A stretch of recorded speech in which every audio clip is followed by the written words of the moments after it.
จับตาพายุไซโคลนบริเวณทะเลอันดามัน 45 จังหวัดรับฝน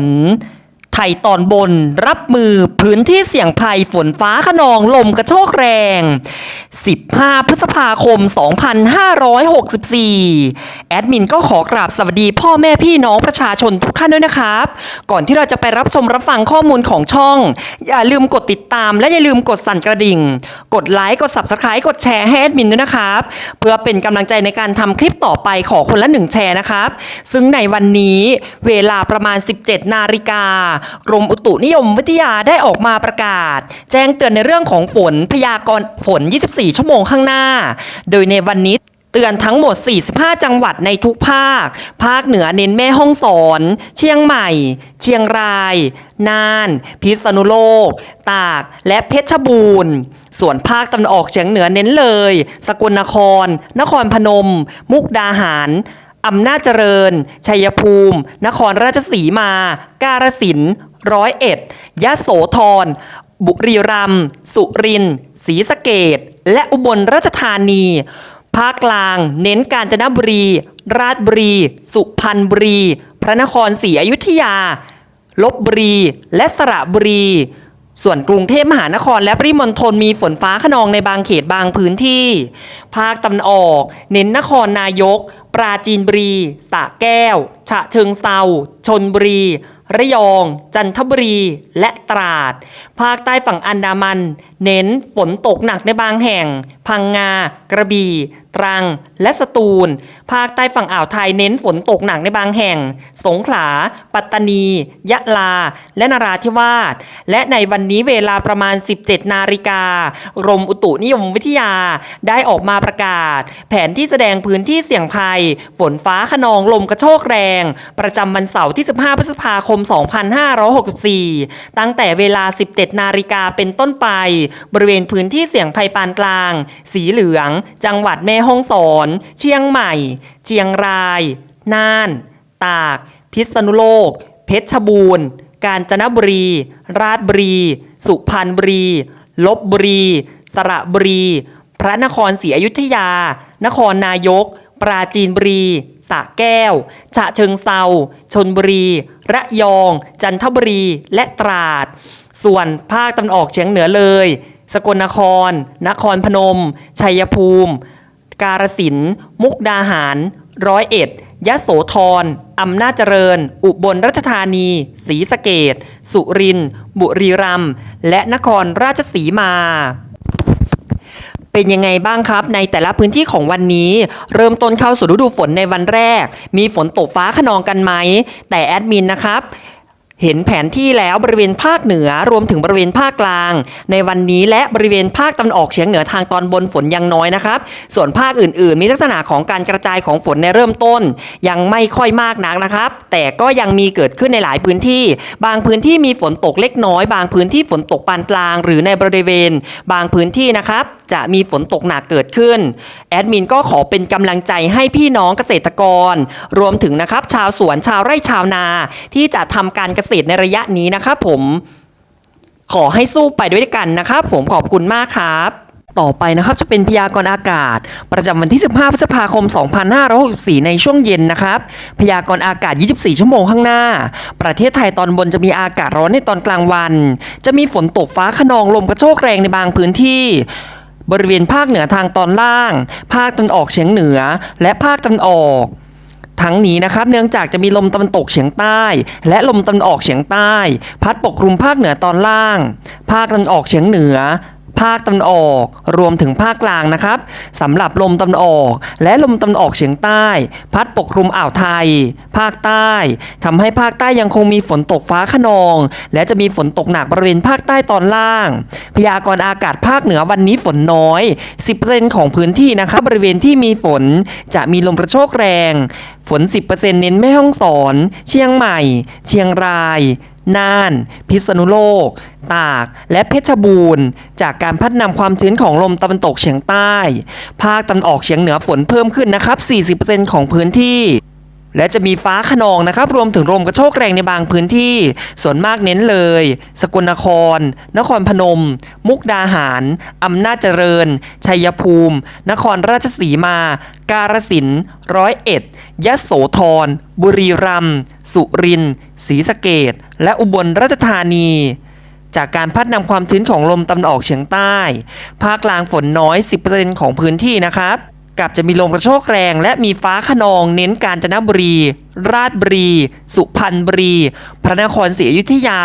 ลพบุรีและสระบุรีจากการพัดนำความชื้นของลมตะวันตกเฉียงใต้ภาคตะวันออกอากาศร้อนในตอนกลางวันฝนเกิดขึ้นได้ 30% ของพื้นที่บริเวณที่มีฝนจะมีลมกระโชกแรงรวมถึงฟ้าคะนองนะครับส่วนมากเน้นนครนายกปราจีนบุรีสระแก้วฉะเชิงเทราชลบุรีระยองจันทบุรีและตราดจากการพัดนำความชื้นของลมตะวันออกเฉียงใต้บริเวณที่มีฝนตกฟ้าคะนองคลื่นจะสูงได้มากกว่า1เมตรบริเวณที่ไม่มีฝนคลื่นต่ำกว่า1เมตรส่วนภาคใต้ฝั่งตะวันออกฝน 40% ของพื้นที่และจะมีฝนตกหนักในบางแห่งเน้นสงขลาปัตตานียะลาและนราธิวาสจากการพัดนำความชื้นของลมตะวันออกเฉียงใต้บริเวณที่มีฝนตกฟ้าคะนองคลื่นจะสูง 1-2 เมตรบริเวณที่ไม่มีฝนคลื่นสูงประมาณ1เมตรภาคใต้ฝั่งตะวันตกฝน 40% ของพื้นที่และจะมีฝนตกหนักในบางแห่งเน้นพังงากระบี่ตรังและสตูลจากการพัดนำของลมตะวันออก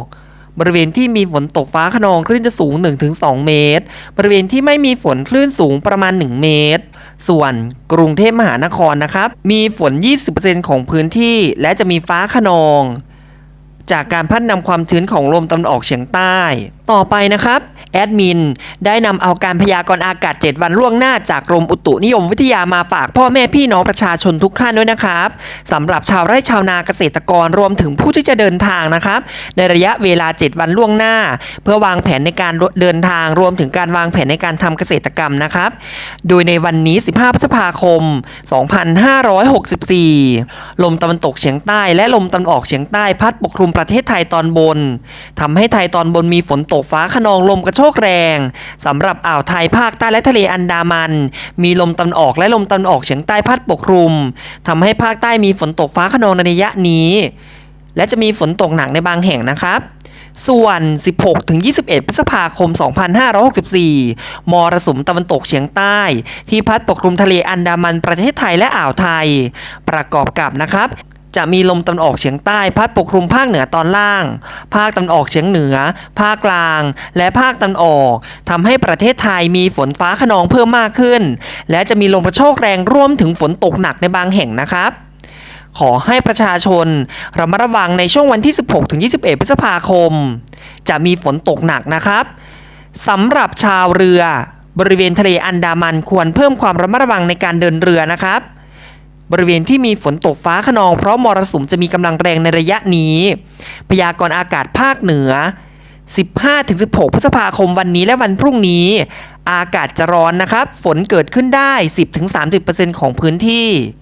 และจะมีลมกระโชกแรงในบางพื้นที่นะครับ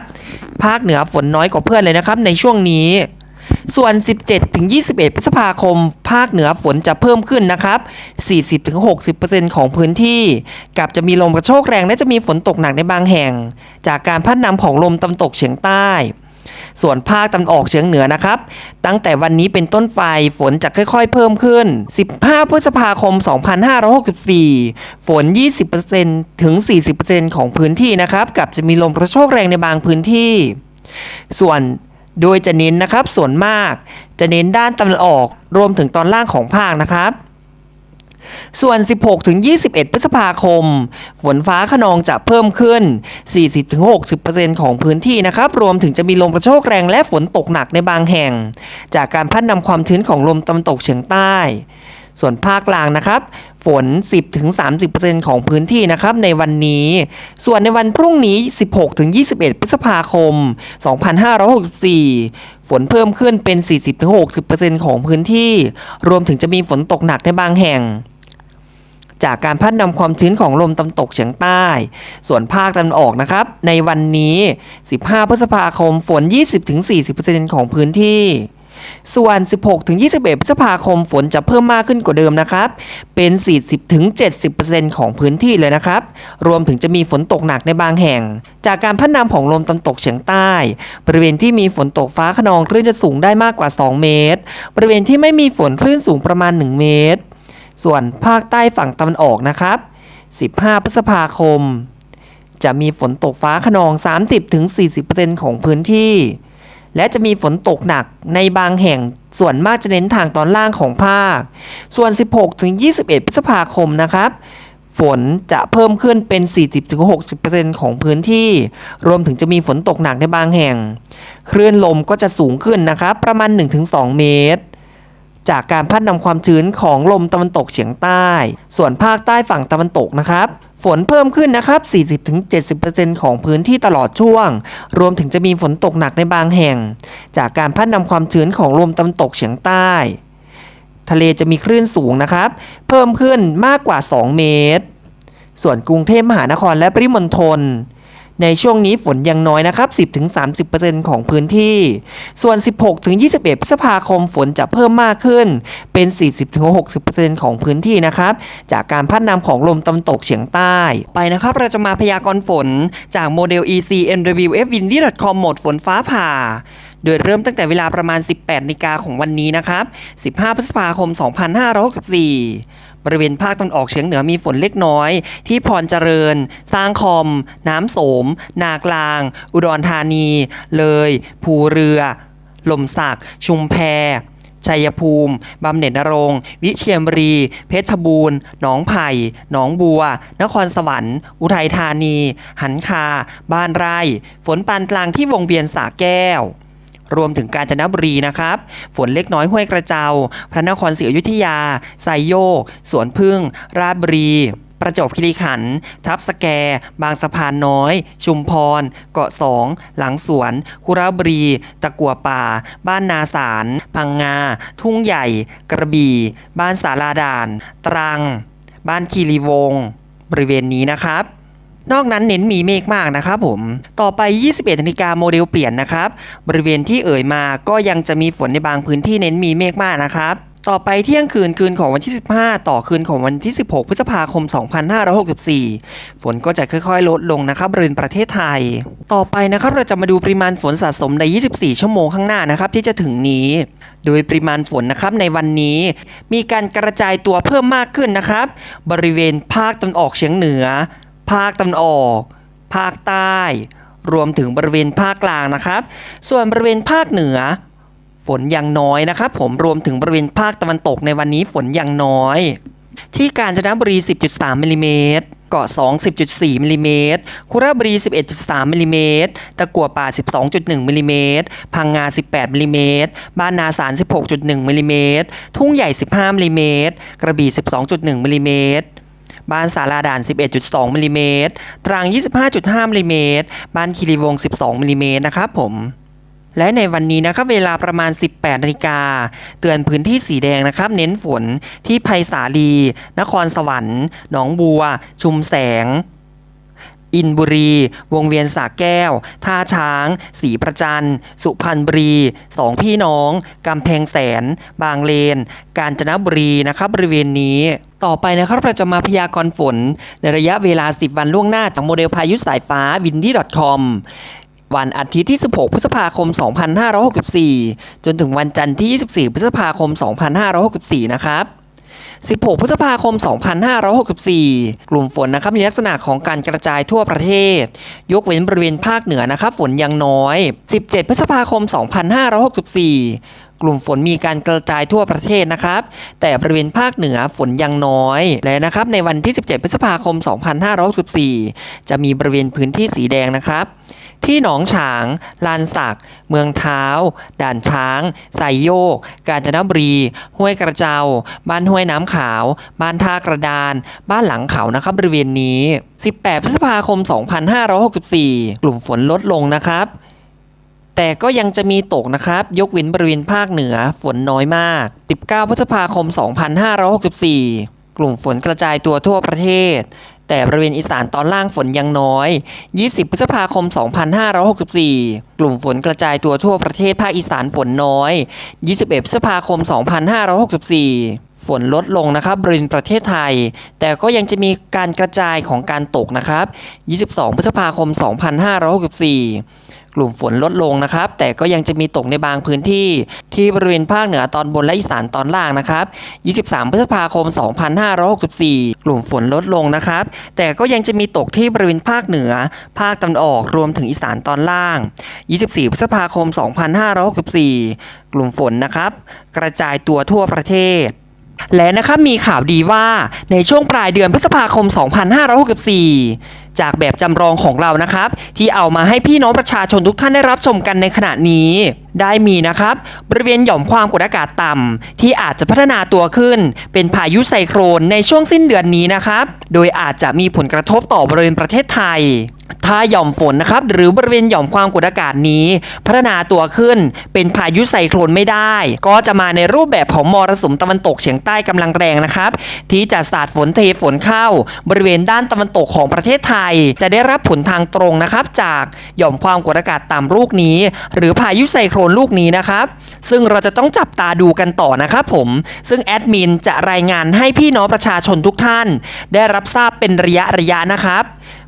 เพื่อที่จะเตรียมตัวรับมือหากหย่อมความกดอากาศต่ำลูกนี้พัฒนาตัวขึ้นเป็นพายุไซโคลนในอนาคตอย่างไรก็ตามนะครับถ้าหากมีข้อมูลเพิ่มเติมแอดมินจะรีบนำข้อมูลข่าวสารมาแจ้งให้พี่น้องประชาชนทุกท่านได้รับทราบอย่างทันท่วงทีและต่อเนื่องนะครับผมขอบคุณครับขอให้ทุกท่านกดติดตามและอย่าลืมกดสั่นกระดิ่งนะครับเพื่อรับการแจ้งเตือนข้อมูลข่าวสารได้อย่างทันท่วงทีและต่อเนื่องอย่าลืมกดไลค์กด Subscribe กดแชร์ได้ที่ช่องวาตภัยอุทกภัยพยากรณ์อากาศและขอกำลังใจจากพี่น้องประชาชนทุกท่านด้วยนะครับผมขอบคุณครับ